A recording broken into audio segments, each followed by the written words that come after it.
رب اشرح لي صدري ويسر لي أمري واحلل عقدة من لساني يفقه قولي اللهم طهر قلبي من النفاق وعملي من الرياء ولساني من الكذب وعيني من الخيانة فإنك تعلم خائنة الأعين وما تخفي الصدور أما بعد فإن خير الحديث كتاب الله وخير الهدي هدي محمد صلى الله عليه وسلم وشر الأمور محدثاتها وكل محدثة بدعة وكل بدعة ضلالة وكل ضلالة في النار.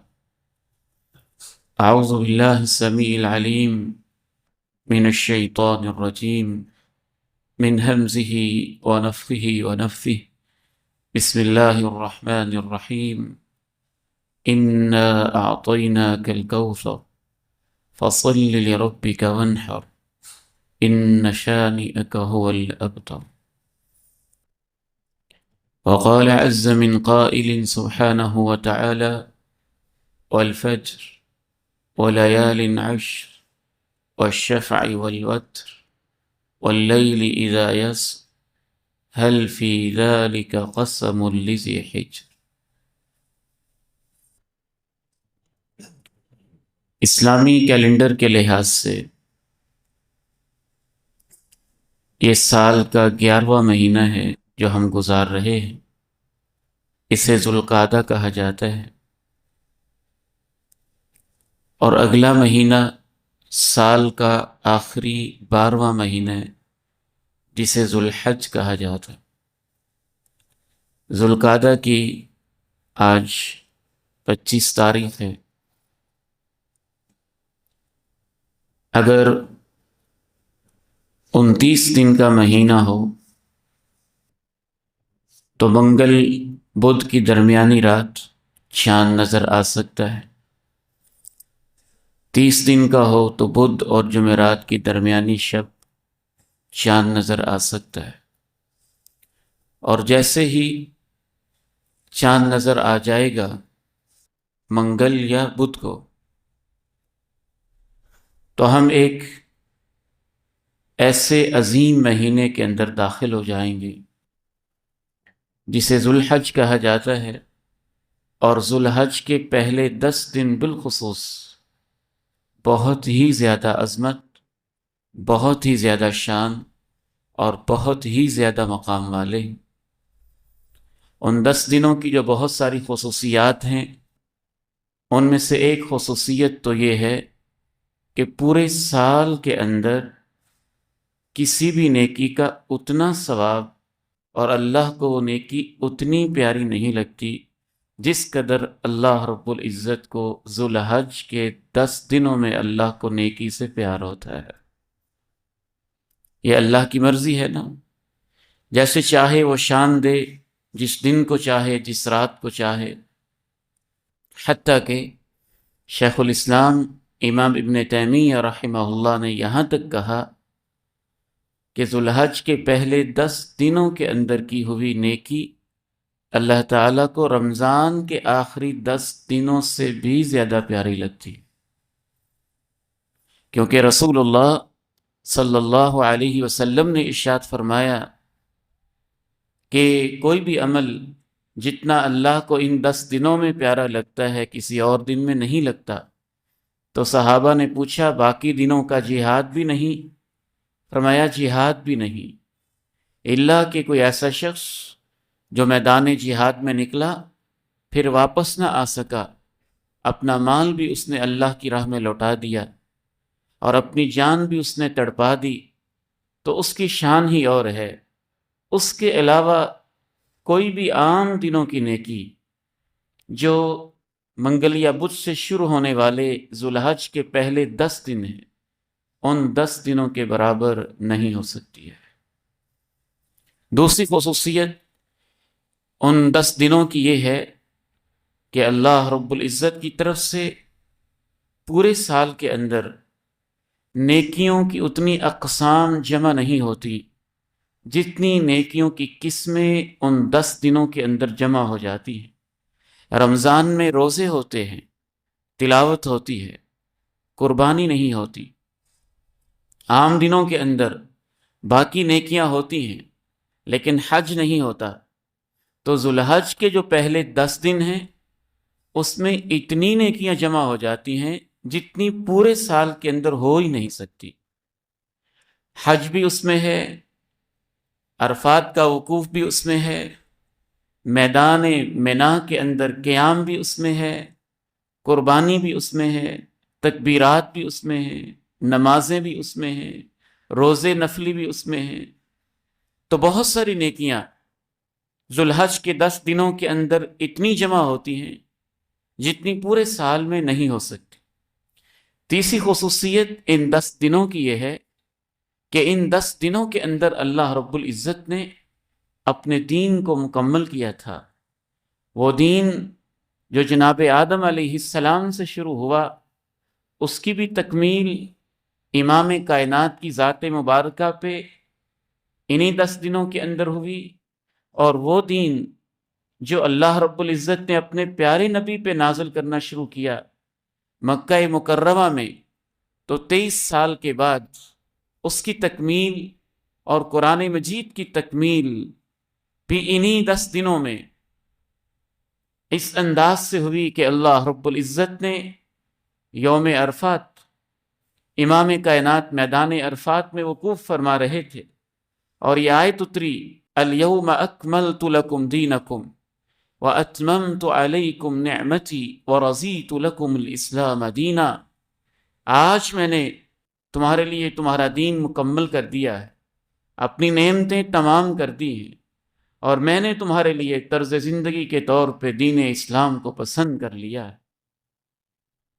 چوتھی خصوصیت ان 10 دنوں کے اندر یہ پائی جاتی ہے کہ جس طرح سے قرآن مجید کی تکمیل لیلۃ القدر میں ہوئی، تو لیلۃ القدر ساری راتوں سے افضل ہے۔ مکمل نازل آسمان دنیا پہ قرآن مجید لیلۃ القدر میں کیا گیا، آسمان دنیا کے اوپر، لیکن زمین کے اوپر اللہ کے نبی علیہ السلام کے سینہ اطہر کے اوپر اور تنفیذ و تطبیق کے لحاظ سے اور عمل کے لحاظ سے قرآن مجید کی تکمیل ذوالحج کی 9 تاریخ کو میدان عرفات میں ہوئی۔ تو جس طرح سے لیلۃ القدر ساری راتوں میں سب سے افضل رات ہے، جو 9 تاریخ کا دن ہے یوم عرفہ والا، وہ انسانی تاریخ کے سارے دنوں میں سب سے افضل دن ہے، اس سے افضل کوئی دن نہیں۔ 5ویں خصوصیت ان دنوں کے اندر یہ پائی جاتی ہے کہ یوم عرفہ سے مراد ذوالحج کی 9 تاریخ، 10 تاریخ کو ہم قربانی کرتے ہیں، عید الاضحیٰ کا دن ہوتا ہے، تو اس سے ایک دن پہلے جو 9 تاریخ ہے اس کو یوم عرفہ کہا جاتا ہے۔ تو یوم عرفہ جو ہے، رسول اللہ صلی اللہ علیہ وسلم ارشاد فرماتے ہیں، ما من یوم اکثر من ان یعتق اللہ فیہ عبدا من النار من یوم عرفہ، پورے سال کے اندر اللہ اتنے لوگوں کو جہنم سے آزادیاں نہیں دیتے جتنی جہنم سے آزادیاں ایک یوم عرفہ کے اندر اللہ اپنے بندوں کو نصیب فرما دیتے۔ 6ٹھی خصوصیت ان 10 دنوں کے اندر یہ پائی جاتی ہے کہ یوم عرفہ کے وقت، یوم عرفہ کے دن جب حجاج کرام میدان عرفات کے اندر جمع ہوتے ہیں، دنیا کے کونے کونے سے سفید چادریں پہن کے لبیک اللہم لبیک کہہ کے صدائیں بلند کرتے ہیں، روتے ہیں، گڑ گڑاتے ہیں، ان کی آہیں، ان کی سسکیاں پوری کائنات کے ماحول کو بدل دیتی۔ اللہ رب العزت یوم عرفہ میں نزول فرماتے ہیں اور اپنے بندوں کے قریب ہو کے اپنے فرشتوں سے مخاطب ہو کے کہتے ہیں، یدنو یتباہا بہم الملائکہ، فرشتوں کے سامنے اپنے ان بندوں کی اداؤں پہ فخر کر کے کہتے ہیں۔ کیا اللہ رب العزت کا انداز ہوتا ہوگا، کبھی کبھی میں سوچتا ہوں تو میرا تصور کہتا ہے اللہ فرشتوں سے کہتے ہوں گے تم تو کہتے تھے یہ فساد کرے گا، یہ دیکھو نا 30-40 لاکھ کا اجتماع، ان کے ہاتھ میں تو چھری کانٹا بھی نہیں، یہ تو بال بھی نہیں کاٹتے، یہ تو گھاس بھی نہیں کاٹ رہے، یہ تو اتنے پرامن ہیں کہ یہ اپنے گھروں سے جدا ہو کے انہوں نے تو سفید کفن جیسی چادریں پہنی ہوئی ہیں اور میدان عرفات میں جمع ہو کے روئی جا رہے ہیں، آنسو بہا رہے ہیں۔ پھر اللہ کی رحمت جس جوش میں آتی ہے، جس جوبن میں آتی ہے، جو انوار برستی ہیں، جو رحمتیں ہوتی ہیں، ان کا ہم تصور بھی نہیں کر سکتے۔ ان دنوں کے اندر ایک ساتویں خصوصیت یہ بھی پائی جاتی ہے کہ ان دنوں میں سے ایک دن وہ ہے جس کو یوم النحر کہا جاتا ہے، عید کا دن، قربانی کا دن۔ وہ بھی اللہ کو بہت پیارا لگتا ہے، وہ بھی عظیم ترین دنوں میں سے ہے، افضل ترین دنوں میں سے ہے۔ یوم عرفہ کے بعد افضل ترین دن قربانی والا دن، اس میں اللہ رب العزت نے ایک خاص اپنی شان رکھی ہوئی۔ ان دنوں کی ایک 8ویں خصوصیت تاریخی حوالے سے یہ پائی جاتی ہے، ان 10 دنوں کے اندر انسانی تاریخ نے، زمین کی آنکھ نے اور آسماں کے چہرے نے پہلی اور آخری دفعہ وہ منظر دیکھا تھا جو منظر نہ اس سے پہلے کبھی ہوا نہ بعد میں کبھی ہوگا۔ وہ ادائے دل برانہ تھی، وفا کا وہ اظہار تھا، اللہ سے تعلق کا وہ اسلوب تھا، اللہ کے حکموں اور اشاروں کے اوپر قربانی دینے کا وہ نرالا انداز تھا جو پہلی اور آخری دفعہ ہوا۔ مینا کا میدان تھا اور یہی دن تھے، اور جناب ابراہیم نے خواب دیکھا تھا اور اپنے بیٹے کو بس باتوں باتوں میں کہا تھا، بیٹے میں دیکھ رہا ہوں خواب میں کہ تمہیں ذبح کر رہا ہوں، یا ابت افعل ما تؤمر ستجدنی انشاء اللہ من الصابرین۔ ابا جان جو آپ کو حکم ملا ہے کر گزریے۔ بیٹا جانتا تھا میرا باپ پیغمبر ہے، اس کا خواب بھی اللہ کا حکم ہے۔ کہا ابا جان جو حکم ملا ہے کر گزریے، ستجدنی انشاء اللہ من الصابرین، آپ مجھے صبر کرنے والوں میں سے پائیں۔ تو وہ واقعہ عظیم انسانی تاریخ کا جس کو اللہ تعالیٰ نے قرآن مجید میں بار بار بیان کیا ہے، وہ بھی انہی دنوں کے اندر رونما ہوا۔ اس کی اپنی برکت ہے، اس واقعے کی اپنی یادیں ہیں۔ ہاجرہ کی دوڑ انہی دنوں میں لگی، انہی دنوں کے اندر ہی اللہ رب العزت نے تاریخ کے وہ معجزے انسانوں کو دکھائے کہ انسان بس سوچ ہی سکتا ہے اور پوری طرح اس قربانی کا تصور بھی نہیں کر سکتا۔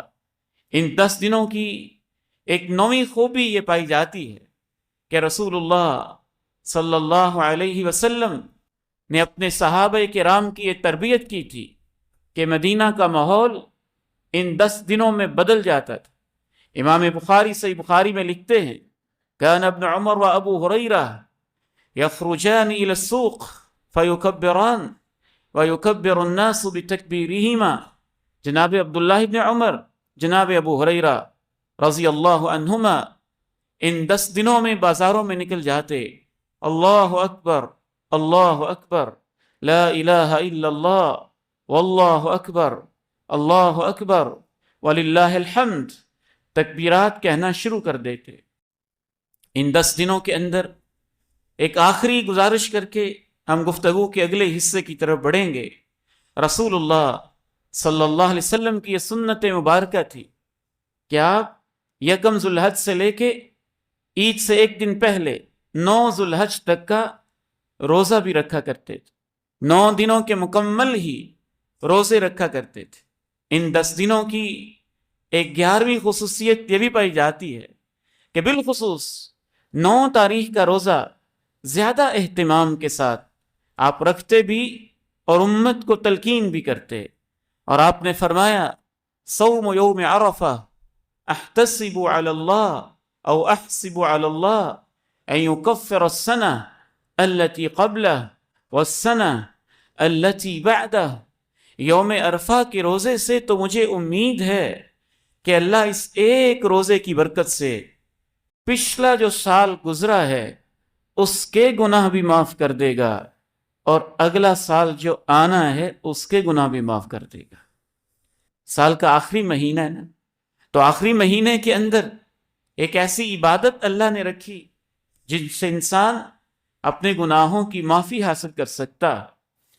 ایک عرض کرتا چلوں، ہمارے ہاں سوشل میڈیا نے، نیشنل میڈیا نے، اخبارات نے، یوٹیوب کے چینلز نے، ٹیلی ویژن کے اوپر بیٹھے ہوئے اینکر پرسنز نے ہمارے تصورات، ہمارے خیالات، ہمارے عقائد، ہمارے وہ نظریات جو قرآن اور سنت کے ہیں ان کے اندر اپنی مرضی کی تبدیلیاں کی، مخصوص فرقے کے عقائد ہمارے اوپر مسلط کیے گئے ہیں، ان کی پروجیکشن کی گئی، ان کو پروموٹ کیا گیا ہے، معاشرے کے اندر ان کو زبردستی گھسیڑا گیا ہے۔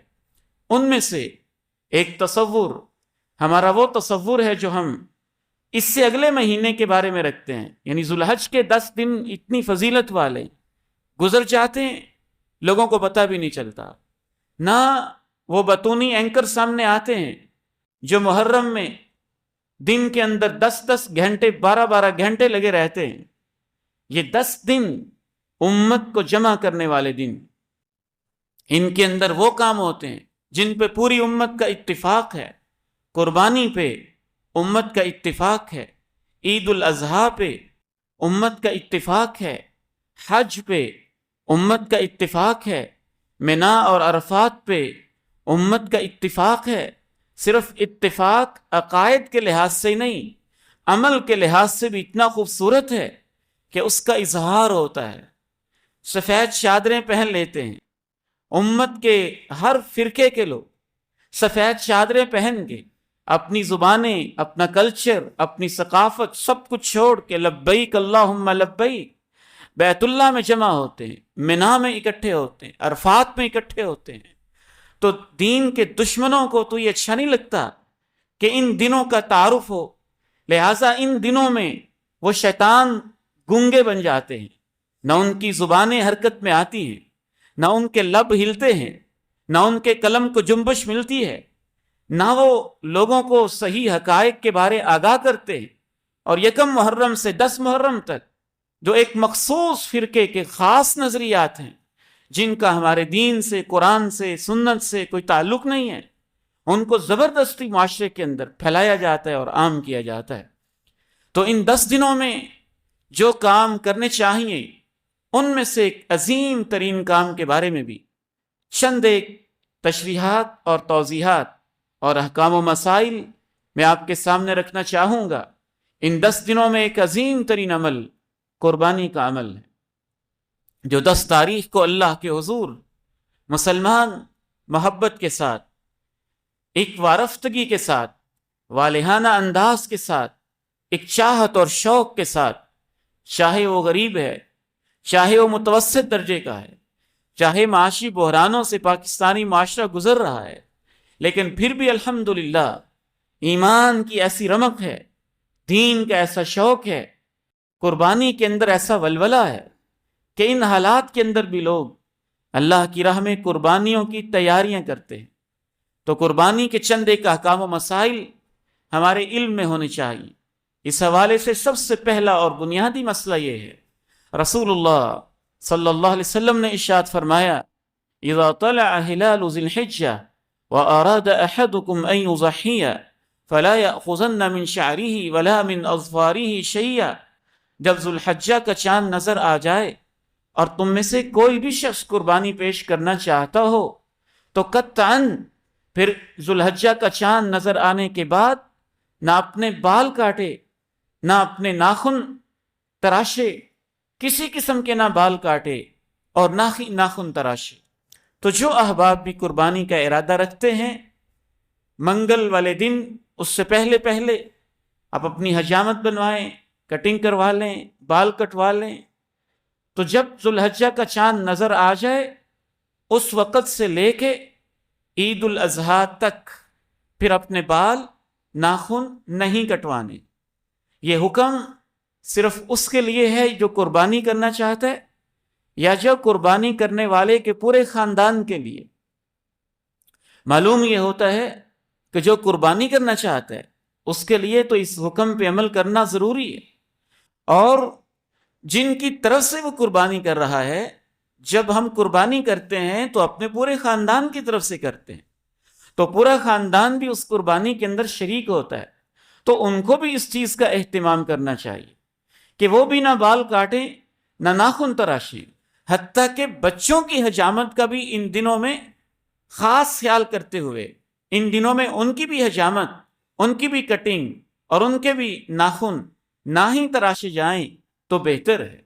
صحابہ کرام اس کا خاص اہتمام کرتے۔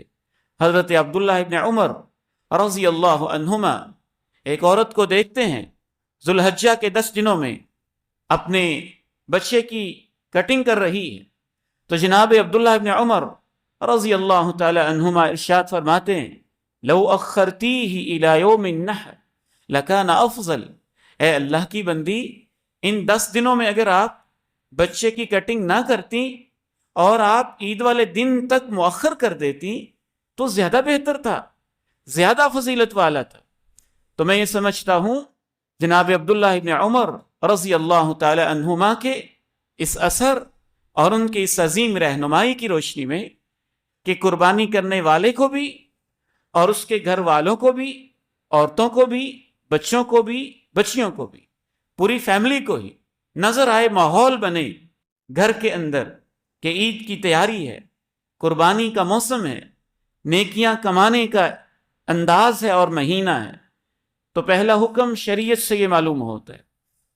اور دوسرا حکم، ان 10 دنوں میں کثرت سے تکبیرات شروع ہو جائیں، تکبیرات چلتے پھرتے اٹھتے بیٹھتے، بازار میں، گھر میں، اسکول میں، کالج میں، دفتر میں، لب پہ یہ آ جائے اللہ اکبر، اللہ اکبر، لا الہ الا اللہ، واللہ اکبر، اللہ اکبر، وللہ الحمد۔ اور تیسرا مسئلہ اس حوالے سے یہ بھی ذہن میں رکھیے کہ وہ شخص جو قربانی نہیں کر سکتا، ان 10 دنوں کے اندر اگر وہ بھی بال نہ کاٹے، ناخن نہ تراشے، اور عید والے دن بال کاٹ لے، ناخن تراش لے، تو اللہ کے ہاں امید ہے، اللہ کے ہاں امید ہے کہ انشاءاللہ ان قربانی کرنے والوں کی مشابہت کی وجہ سے اور اس سنت پہ عمل کی برکت سے اللہ اسے بھی بغیر قربانی کے ہی قربانی کا ثواب دے دے گا۔ فَذَلِكَ تَمَامُ أُضْحِيَتِكَ عِنْدَ اللَّهِ، اللہ اسے پوری قربانی کا اجر اور ثواب نصیب فرمائیں۔ تیسری بات، قربانی کے احکام و مسائل اور ان 10 دنوں کے حوالے سے ذہن میں رکھیے کہ قربانی صدقے ہی کی ایک قسم ہے، لیکن یہ ایک خاص قسم ہے۔ عام صدقہ آپ جس جانور کا چاہیں دے سکتے ہیں، آپ مرغی بھی اللہ کی راہ میں دے سکتے ہیں، آپ پرندہ بھی اللہ کی راہ میں دے سکتے ہیں، عام صدقہ۔ لیکن قربانی کی خاص شرطیں ہیں۔ عام صدقہ آپ جس عمر کا بکرا چاہیں دے سکتے ہیں، جیسا جانور چاہیں دے سکتے ہیں، لیکن قربانی ایک خاص عبادت ہے۔ اس کے لیے رسول اللہ صلی اللہ علیہ وسلم ہمیں یہ توجہ دلاتے تھے، سنت ابیکم ابراہیم، سنت بھی تو کس کی ہے، وَتَرَكْنَا عَلَيْهِ فِي الْآخِرِينَ، قرآن نے اشارہ کیا کہ سنت بھی تو ابراہیم کی ہے، انہوں نے تو اپنے بیٹے کو قربان کیا تھا، بیٹا بھی کتنا پیارا تھا، ہر قسم کے ظاہری باطنی عیب سے پاک تھا، نہ ان کے ظاہر میں کوئی مسئلہ تھا، نہ باطن میں کوئی مسئلہ تھا، دوڑ دھوپ کی عمر کے قابل تھا، بڑھاپے کا ایک سہارا تھا، رب سے مانگ مانگ کے لیا تھا، تو اس کی یاد میں آپ قربانی کر رہے ہیں۔ تو اس وجہ سے جس جانور کو آپ نے قربان کرنا ہے، کوشش کی جائے، نبی علیہ السلام اہتمام کرتے تھے، یضحی بکبشین اقرنین املحین، 2 مینڈے آپ قربانی کرتے، خوبصورت قسم کے ہوتے۔ اللہ کے نبی جو مینڈے قربان کرتے ان کی خوبصورتی کو بھی اس حد تک دیکھتے، یطأ فی سواد وینظر فی سواد ویبرک فی سواد، اس کے پاؤں سیاہ ہوتے. جو آپ مینڈا قربان کرتے اس کی آنکھوں کے ارد گرد سیاہی ہوتی اور اس کے پیٹ کے اوپر بھی سیاہ رنگ ہوتا اور باقی سارا وہ مینڈا سفید رنگ کا ہوتا. کتنا خوبصورت ہوتا. نبی علیہ السلام اہتمام کے ساتھ اس طرح کا مینڈا ڈھونڈ کے قربانی کے اندر دیتے اور صحابہ کرام رضوان اللہ علیہم اجمعین قربانی کے جانور کو پالتے، اس سے پیار کرتے، اس سے محبت کرتے. کنا نسمن الاضحیہ وکان المسلمون یسمنون. ہم اپنے قربانی کے جانور کو پالتے تھے، اس کو موٹا تازہ کرتے تھے، اس کی خوراک کا خاص خیال رکھتے تھے. تو قربانی کا جانور مخصوص قسم کا جانور ہے. اس حوالے سے یاد رکھیے وہ ہر قسم کا جانور قربان نہیں کیا جا سکتا.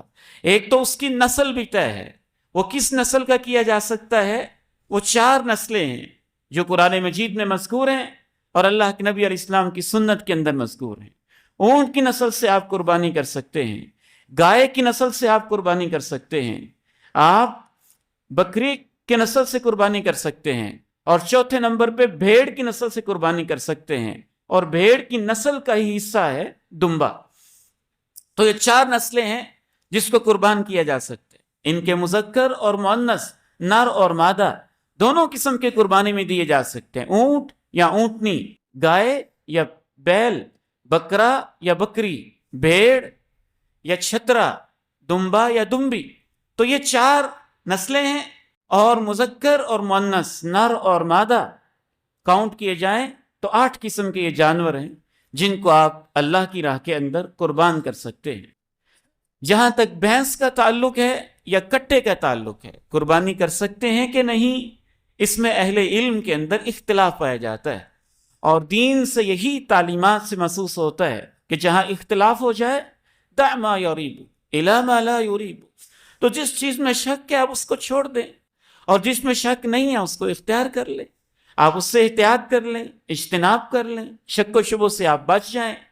کیونکہ بے عین ہی یہ نسل عرب علاقے کے اندر پائی نہیں جاتی تھی، اور یہ تو طے شدہ ہے. گائے کی نسل تو اللہ کے نبی علیہ السلام نے خود کی ہے، اور یہ اتنی بھاری بھرکم ایک قسم تھی کہ شاید اس کا پہاڑی علاقے کے اندر چلنا، اوپر نیچے جانا بھی ممکن نہیں تھا، اور وہاں یہ نسل تھی ہی نہیں، اس لیے اس کا تذکرہ نہیں ملتا.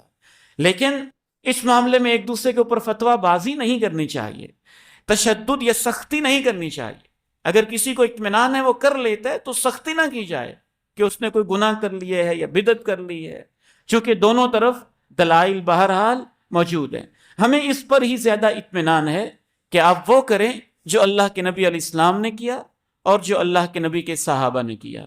اور اس کے اندر بہرحال کٹے کی نسل اور گائے کی یہ بھینس کی نسل، اس میں اس کا تذکرہ نہیں ملتا ہے.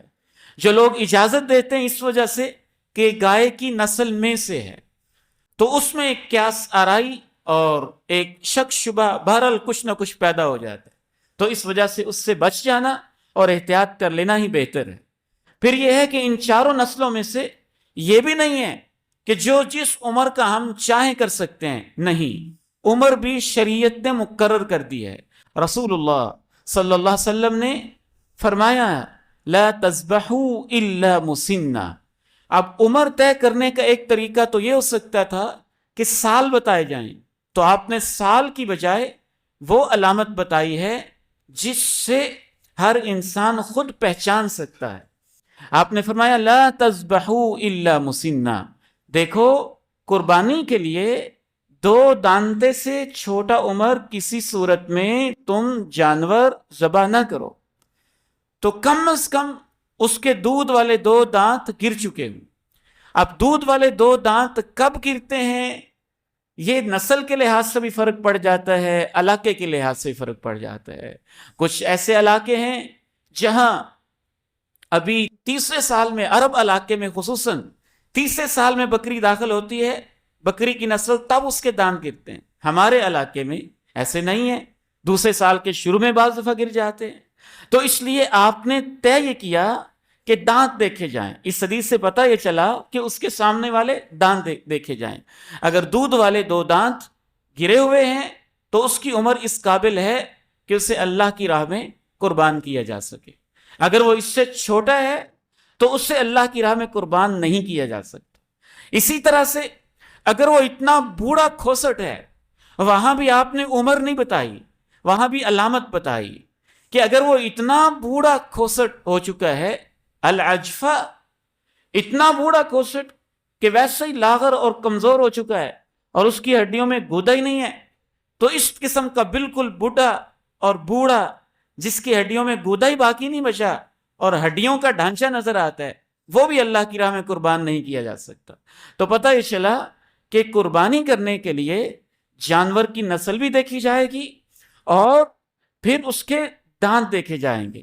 نہ تو اتنا چھوٹا ہو کہ ابھی اس کے دودھ کے 2 دانت گرے ہی نہ ہوں. اگر دودھ کے 2 دانت گرے ہیں تو اس کو قربان کیا جا سکتا ہے. 4 گر گئے ہیں جس کو ہم چوگا کہتے ہیں، وہ بھی کیا جا سکتا ہے. 6 گر گئے ہیں جس کو ہم چھوگا کہتے ہیں، وہ بھی کیا جا سکتا ہے. کوئی مسئلہ نہیں ہے، بس اتنا بوڑھا نہ ہو کہ وہ ہڈیوں کا ڈھانچہ نظر آ رہا ہو. اگر اتنا زیادہ بوڑھا ہو گیا تو وہ بھی نہیں کیا جا سکتا.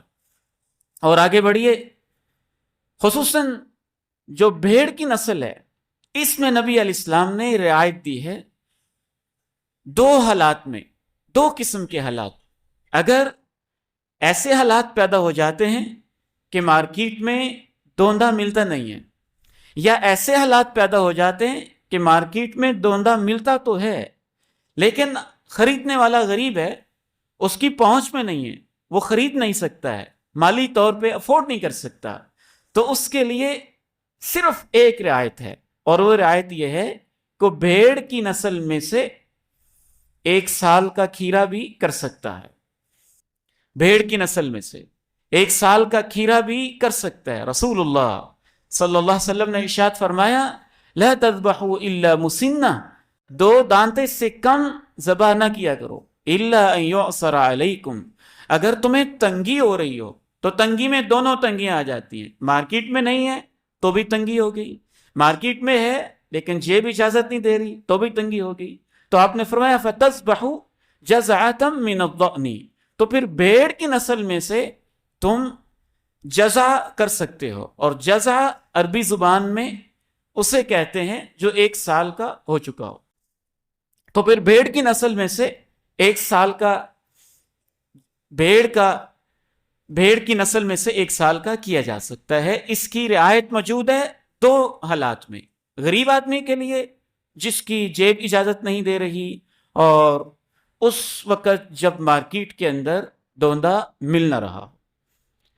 یاد رکھیے، بعض لوگ اپنی طرف سے بکری کے معاملے میں رعایتیں پیدا کرنے کی کوشش کرتے ہیں. یہ پکا کھیرا ہے، لگ جائے گا، یہ ایسا ہے، یہ گھر کا پلا ہوا ہے، یہ بڑا موٹا تازہ ہے، اس کو میں نے خوراک یہ دی ہے، اور طرح طرح کے لوگ، طرح طرح کے ہیلے، طرح طرح کے بہانے. یہاں پہ مجھے والد گرامی رحمہ اللہ کے الفاظ یاد آ رہے ہیں کہ بھیڑ کی نسل میں سے اجازت دے دی امام کائنات نے، اللہ کے پیارے نبی علیہ السلام نے، ان کی مہر لگ گئی، ہم نے آپ کو بتا دیا. اس کے علاوہ کسی اور نسل میں آپ نے اجازت نہیں دی. آپ کہتے ہیں گھر کا پلا ہوا ہے، ہم کہتے ہیں جنت کا بھی پلا ہوا ہو، اور جبریل بھی اس کو لے آئے اور وہ کہے کہ کھیرا ہے، موٹا تازہ ہے، کر لو.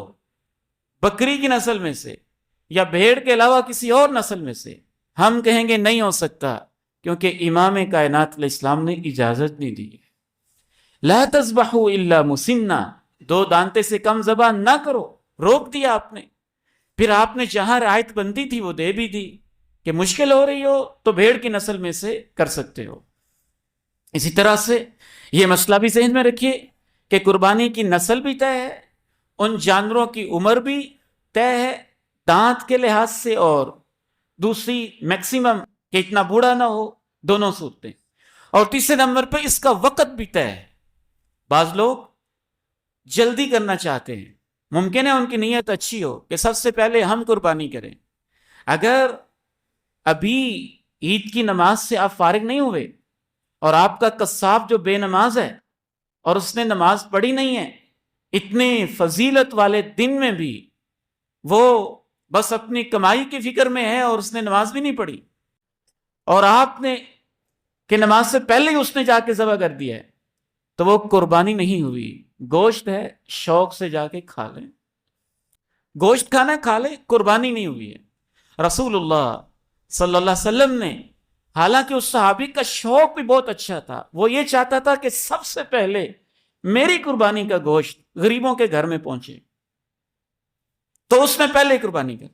تو نبی علیہ السلام نے کہا نہیں، یہ قربانی نہیں، اس کی جگہ اور کرنی پڑے گی، اور کرنی پڑے گی. وہ قربانی ہوئی ہی نہیں ہے.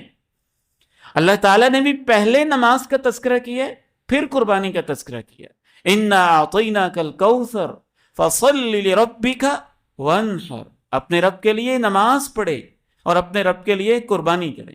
اس لیے اس میں کوتاہی نہیں ہونی چاہیے.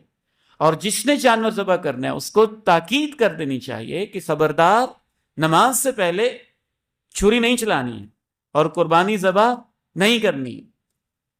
اس حوالے سے ایک اور اہم مسئلہ یہ بھی ذہن نشین رہنا چاہیے. عموماً لوگ بہت سارے سوال کرتے ہیں کہ جانور میں فلاں عیب ہے، ہو سکتا ہے کہ نہیں، فلاں عیب ہے، ہو سکتا ہے کہ نہیں. یاد رکھیے، قربانی کے جانور کے 2 درجے ہیں. ایک ہے کہ خوبصورت، دوندا یا اس سے اوپر، صحت مند، توانا، موٹا تازہ آپ کریں تو سب سے افضل درجے کی قربانی. اور دوسرا درجہ جو قربانی کسی صورت میں جائز نہیں. نبی علیہ السلام نے جو عیب گن کے بتا دی ہے نا، 6 بنتے ہیں. یہ آپ سمجھ لیں، یہ 6 عیب ہیں تو وہ قربانی کسی صورت جائز نہیں ہوگی. 4 تو آپ نے یوں انگلیوں کے اشارے سے بتائے، 40، یہ 4 عیب ہوں لا تجوز فی الضحایا، تو ان کی قربانی جائز نہیں ہوگی.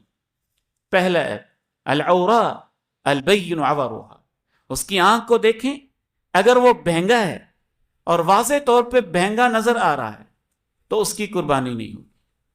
پھر آپ نے فرمایا العرجاء، لنگڑا، جو واضح طور پہ لنگڑا کے چل رہا ہے، واضح طور پہ لنگڑا کے چل رہا ہے تو اس کی قربانی نہیں ہوگی. المریضہ البین مرضها، اتنا بیمار لاغر کہ نظر آ رہا ہے کہ بالکل ہی بیمار ہے، پتہ نہیں کتنی دیر سے بیمار ہے، اچھی طرح چل پھر بھی نہیں سکتا، اس کی بھی قربانی نہیں ہوگی. چوتھا آپ نے فرمایا العجفا، اتنا کمزور لاغر کہ ہڈیوں کا ڈھانچہ ہو اور اس کے اندر پتہ چل رہا ہو گودا ہی کوئی نہیں ہے. تو یہ 2 وجہ سے ہی ہوتا ہے، یا اتنا بوڑھا ہو کہ وہ اتنا کمزور ہو گیا، یا اتنا بیمار رہا ہو کہ اس کی ظاہری شکل ایسے ہوگی. تو 4 عیب تو یہ ہو گئے. 2 عیب ایک اور حدیث میں آپ نے بیان فرمایا ہے، نہا ان اعظم القرن والاذن، کان اور سینگ کو بھی دیکھا جائے.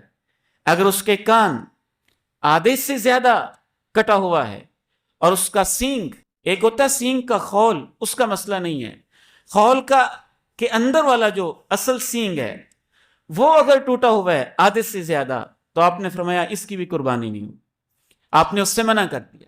تو یہ ٹوٹل 6 عیب بنتے ہیں، یہ گن لیں.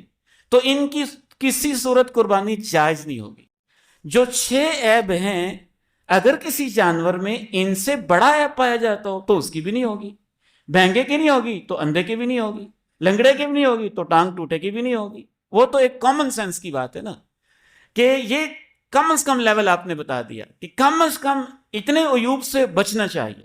تو یہ 6 عیب ہوں تو قربانی نہیں ہوگی، ان سے کوئی بڑا عیب ہوگا تو بھی قربانی نہیں ہوگی. اس کے علاوہ اگر چھوٹی موٹی کوئی کمزوری پائی جاتی ہے، بہنگا تو نہیں ہے لیکن آنکھ میں کوئی معمولی مسئلہ ہے، کوئی ہلکی پھلکی چوٹ آئی ہوئی ہے، خون ایک سائڈ پہ جمع ہوا ہے، تو قربانی ہو جائے گی، اس کی قربانی ہو جائے گی. اگرچہ وہ پہلے لیول کی نہیں ہوگی، درجہ کچھ کم ہو جائے گا، ثواب میں کمی ہو جائے گی، لیکن قربانی انشاءاللہ ہو جائے گی. تو یہ عیب جو آپ نے 6 گن کے بتایا نا، یہ آپ یاد کر لیں. ان سے ان کے برابر کا کوئی عیب ہے یا یہ عیب ہیں یا ان سے بڑا ہے تو قربانی نہیں ہوگی. اگر ان سے چھوٹا کوئی ہلکا پھلکا نقص پایا جاتا ہے تو امید ہے کہ انشاءاللہ وہ قربانی ہو جائے گی. اگرچہ ثواب میں کمی ہو جائے گی لیکن قربانی جائز ہو جائے گی، قربانی کافی ہو جائے گی.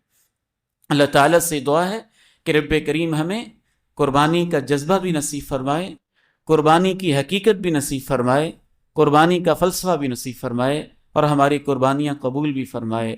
وآخر دعوانا ان الحمد للہ رب العالمین۔